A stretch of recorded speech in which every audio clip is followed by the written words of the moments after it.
Muito bem, estamos juntos. Este é o seu programa Reavivados por Sua Palavra da TV Novo Tempo, o canal da Esperança. Estamos no capítulo 11 e chegamos à 10ª praga, a última praga. Cada uma das pragas tinha a intenção de ferir algum aspecto de adoração que o povo egípcio tinha, não é? Então, o rio Nilo, depois a questão das rãs, não é? A deusa da criação e tal. E aí vão várias destas pragas atingindo uma coisa ou outra. E a 10ª praga vem para ser pesada mesmo, bem pesada. Ela tem símbolos, uma porção de simbolismos. Aqui é instituída a Páscoa. A partir da 10ª praga é instituída a Páscoa. A Páscoa começa com a 10ª praga, por quê? Porque é um dia antes da saída do povo de Israel. Eu disse para você que os primeiros 2 capítulos de Êxodo abrangem 80 anos de história.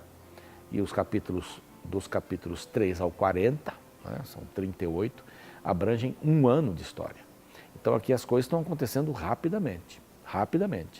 Aqui a 10ª praga acontece e já no dia seguinte eles saem do Egito, finalmente depois de 430 anos. Uma boa parte de escravidão, né? Porque eles passaram uma parte com José, com o faraó que conhecia José quando ele morreu, mas depois veio um faraó que não conhecia José, não entendia nada disso. Aí aconteceu tudo isso com esse povo que era o povo de Deus. Bom, o que era a 10ª praga? Qual era a 10ª praga? A 10ª praga tinha que ver com os filhos primogênitos e com os animais também primogênitos. Todo primogênito, desde a casa de Faraó até a casa da pessoa mais simples, e todos os animais, todo primogênito estava em risco de vida. Para o povo de Israel, nós vamos ver no próximo capítulo o que ele pediu para ser feito, né? Para que o primogênito não morresse, mas o anjo passaria pelas ruas do Egito e ceifaria todos os primogênitos. Moisés fala isso, dá as costas, vai embora com Arão e fica aí a interrogação, vai acontecer isso ou não vai acontecer? Não é? O coração duro de Faraó, intransigente, na disputa com um Deus que ele considerava menor do que ele, mesmo vendo coisas que ele não tinha controle, que ele não possuía controle, como chuva de pedras, como as rãs e como tantos piolhos, insetos, moscas e tal. Todas essas coisas. Não tinha controle mais, só teve controle. Os seus magos conseguiram fazer só nas 2 primeiras pragas, depois não conseguiram fazer mais nada. E eles, olha, acho que é o dedo de Deus e tal, mas Faraó estava intransigente.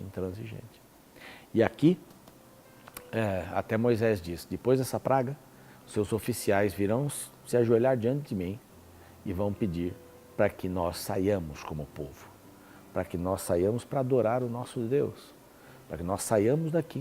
A ideia era essa, né? Adorar a Deus 3 dias de caminhada por ali, levando todas as coisas, como nós vimos aqui. Mas houve grande clamor, ou haveria, que ele está projetando a praga, né? No verso 6 ele diz assim, haverá grande clamor em toda a terra do Egito, desde o delta até lá embaixo, toda a terra do Egito, grande clamor, qual nunca houve nem haverá jamais. Porém, contra os filhos de Israel, desde os homens até os animais, nem ainda um cão rosnará, para que saibais que o Senhor fez distinção entre os egípcios e os israelitas. Olha que interessante aqui. A Bíblia sempre traz esse contexto do conflito do mal contra o bem. Aqui, o mal está representado pelo Egito. A escravidão, a ideia da escravidão, a ideia de um ser intransigente. Como é que, você pode perguntar, como é que Lúcifer, o anjo, né, que vivia no céu, que a gente chama de Lúcifer, anjo de luz, esse nome não tem na Bíblia, né? Mas como é que ele chegou à conclusão que ele podia ser maior do que Deus? Só porque ele era inteligente? Só porque talvez ele dirigisse o coro do céu, ou fosse a primeira pessoa depois da divindade, tivesse um cargo muito importante? Como é que ele tirou essa ideia de que ele poderia ser igual a Deus? Mas aqui está um homem, Faraó. Ele também tirou essa ideia de ser igual a Deus, de ser um Deus. E eu pergunto, vou mais longe ainda. Minha pergunta é assim, de onde você tirou a sua ideia de ser igual a Deus? De onde nós tiramos como seres humanos a ideia de que nós somos deuses? Não dizem algumas filosofias, você tem um Deus dentro de você.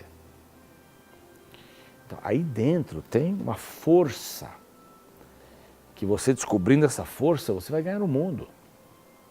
Essas palestras de motivação, tem palestras boas de motivação, eu conheço várias, tenho amigos que fazem, mas algumas palestras de motivação que trazem toda a responsabilidade para você. Você tem, a história do cisne branco, né? Você tem um lindo cisne branco dentro de você. Desperte-o. Desperte-o.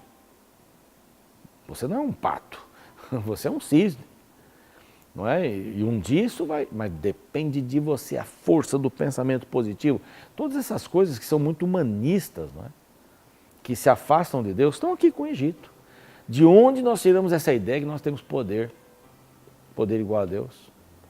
De decidir, de fazer, nós sabemos tudo, eu quero, eu posso, eu faço. De onde tiramos isso? Tiramos da mesma linha que Lúcifer tirou, vamos usar o nome Lúcifer, embora não esteja na Bíblia, mas que Lúcifer tirou, Satanás, depois, que o rei do Egito, Faraó, também tirou. Então é essa a disputa. Então ele diz assim, eu vou fazer bem a diferença entre os egípcios e os hebreus. Porque esse é o meu povo. Embora o povo não estaria bem também, né? O povo não estava entendendo muito bem as coisas. Eles estavam vendo o poder de Deus, eles estavam reconhecendo o poder de Deus, mas estavam longe daquilo que há 430 anos atrás tinha acontecido, né? Com José, com Jacó, e antes com Isaac, e antes com Abraão, né? E antes com Adão. Eles não estavam bem ligados, antenados nisso, mas estavam aprendendo o caminho. Esse é meu povo. Então, para você saber que esse é o meu povo, é o mal contra o bem. Seu coração endurece. Por quê? Porque você quer fazer a comparação comigo, como Deus, com os seus deuses. Então, endurecido o coração, ok. Chegamos ao topo, ao máximo. É a última praga. Depois dessa, vocês vão pedir para a gente sair daqui, para os egípcios, ou aliás, para os hebreus, saírem daqui. E vão sair e vão levar ainda ouro, prata e uma porção de coisas, comida e roupas aí do povo egípcio. Bom, vejam só esse verso aqui embaixo, 9. Então disse o Senhor a Moisés, Faraó não vos ouvirá. Aqui então é a conversa de Deus com Moisés, né? Vai ser assim, não vai haver isso, vai haver aquilo e tudo mais. E aí diz assim, Faraó não vos ouvirá, para que as minhas maravilhas se multipliquem na terra do Egito. Moisés e Arão, obedientes, fizeram todas essas maravilhas perante Faraó, mas o Senhor endureceu o seu coração. Você já entende bem sobre isso, só recapitulando para quem não nos acompanha sempre, a manteiga, ela derrete, não é? E, claro, diante do sol, e há outros elementos que endurecem diante do sol. Então Deus coloca a mesma semente no coração de Faraó, a mesma semente no coração de Moisés, e lá o trabalho de cada um vai reagir, não é? E o coração dele endureceu porque ele queria ser igual a Deus. Já falei sobre isso aqui, né? Mas o Senhor endureceu o coração de Faraó, que não permitiu saíssem da sua terra os filhos de Israel. E aqui vem a instituição da Páscoa agora. O que ia acontecer? As coisas que iriam acontecer detalhadamente. O próximo capítulo você não pode perder, porque nós estaremos vendo essas questões e o que aconteceu naquele dia, que foi considerado o primeiro dia do ano, né? Eles estariam saindo da terra do Egito.